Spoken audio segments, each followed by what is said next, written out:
ধুমুহাত হৰ্ডিং খহি ৮জন লোকৰ মৃত্যু হৈছে আৰু শতাধিক আহত হৈছে তেওঁলোকক চিকিৎসাধীন অৱস্থাত আছে তেওঁলোক এই ঘটনা সংঘটিত হৈছে মহাৰাষ্ট্ৰত সেই খবৰ আমি আপোনালোকক জনাইছিলো আৰু ঘটনাৰ সবিশেষ জনাব বিচাৰিছো এই মুহূৰ্তত উদ্ধাৰ অভিযান তীব্ৰতৰ হৈছে উদ্ধাৰ অভিযান চলাই আছে এই মুহূৰ্তত উল্লেখ যে উদ্ধাৰ অভিযান চলাইছে আৰু যিসকল নিহত হৈছে তেওঁলোকৰ পৰিয়াললৈ ৫ লাখ টকাৰ সাহায্য আগবঢ়াইছে মহাৰাষ্ট্ৰ চৰকাৰে একনাথ সিন্ধে ইতিমধ্যে ঘোষণা কৰিছে তৎপৰতা অৱলম্বন কৰিছে উদ্ধাৰ অভিযান তীব্ৰতৰ কৰিছে এনডিআৰএফে তৎপৰ কৰিছে উদ্ধাৰ অভিযান এই আমি আপোনালোকক দৃশ্য দেখুৱাইছো এই মুহূৰ্তত হৰ্ডিং খহি কি পৰিস্থিতিৰ সৃষ্টি হৈছিল কিছু সময় পূৰ্বে কেনেদৰে ধুমুহাত হৰ্ডিং খহি পৰিছিল সেই দৃশ্য আমি আপোনালোকক দেখুৱাইছিলো মহাৰাষ্ট্ৰত সৃষ্টি হোৱা এই পৰিস্থিতিৰ পিছত ৮ গৰাকী লোকৰ মৃত্যু হৈছে এতিয়ালৈকে ৮ গৰাকী লোকৰ মৃত্যু হৈছে শতাধিক গুৰুতৰভাৱে আহত হৈছে আৰু আহতসকলক ইতিমধ্যে চিকিৎসালয়ত ভৰ্তি কৰোৱা হৈছে আমি আপোনালোকক সেই দৃশ্যাংশ এই মুহূৰ্তত দেখুৱাইছো উল্লেখ যে ভয়ংকৰ ঘটনা সংঘটিত হৈছিল কিছু সময় পূৰ্বে আৰু যিটো ঘটনাৰ পিছতে মহাৰাষ্ট্ৰৰ মুখ্যমন্ত্ৰী একনাথ সিন্ধে উপস্থিত হৈছিল সেই স্থানত তাৰ পিছত উদ্ধাৰ অভিযান তীব্ৰতৰ কৰিছে উল্লেখ যে হৰ্ডিং খহি কেনেদৰে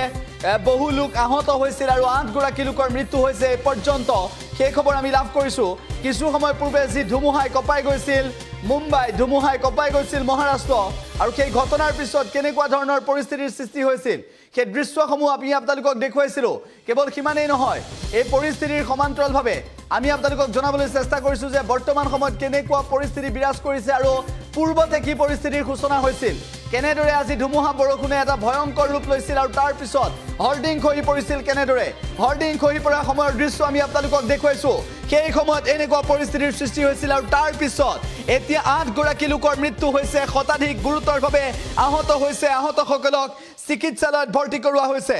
এই ঘটনা সংঘটিত হৈছে মহাৰাষ্ট্ৰত সংঘটিত এই ঘটনাৰ পিছতে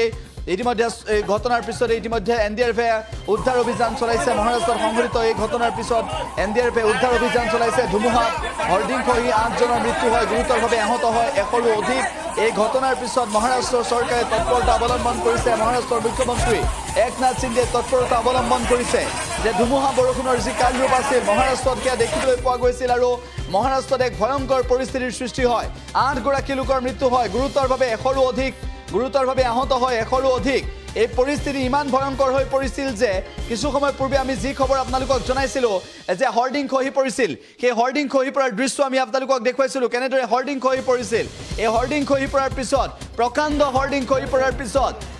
আমি প্ৰথম অৱস্থাত উল্লেখ কৰিছিলো ৬৪ গৰাকী লোক আহত হৈছে পৰৱৰ্তী সময়ত যি খবৰ আহিল মহাৰাষ্ট্ৰৰ শেহতীয়া পৰিস্থিতি অত্যন্ত ভয়ংকৰ আৰু ৮ গৰাকী লোকৰ মৃত্যু হৈছে শতাধিক আহত হৈছে ধুমুহা বৰষুণত আৰু ধুমুহাত ক্ষতিগ্ৰস্ত হৈছে বিভিন্ন অঞ্চল আৰু হৰ্ডিং খহি পৰি কেনেদৰে ৮ গৰাকী লোকৰ মৃত্যু হৈছে সেই খবৰো আমি আপোনালোকক জনাইছো মহাৰাষ্ট্ৰ চৰকাৰে ইতিমধ্যে তৎপৰতা অৱলম্বন কৰিছে আৰু মহাৰাষ্ট্ৰ চৰকাৰে এনডিআৰএফৰ সহযোগত উদ্ধাৰ অভিযান যদিও চলাইছে একেটা সময়তে আমি আপোনালোকক জনাইছো যে মৃতকৰ পৰিয়াললৈ ৫ লাখ টকাৰ সাহায্য ঘোষণা কৰিছে একনাথ সিন্ধে চৰকাৰে গুৰুতৰভাৱে আহত হৈছে ১০০ৰো অধিক ইতিমধ্যে ৮ গৰাকী লোকৰ মৃত্যু হৈছে মহাৰাষ্ট্ৰত হৰ্ডিং খহি এনেধৰণৰ ভয়ংকৰ ঘটনা সংঘটিত হৈছে মহাৰাষ্ট্ৰত আৰু মুম্বাইৰ যি পৰিস্থিতি আজি সেই পৰিস্থিতি আতংকিত কৰি তুলিলে মুম্বাইৰ জনতাক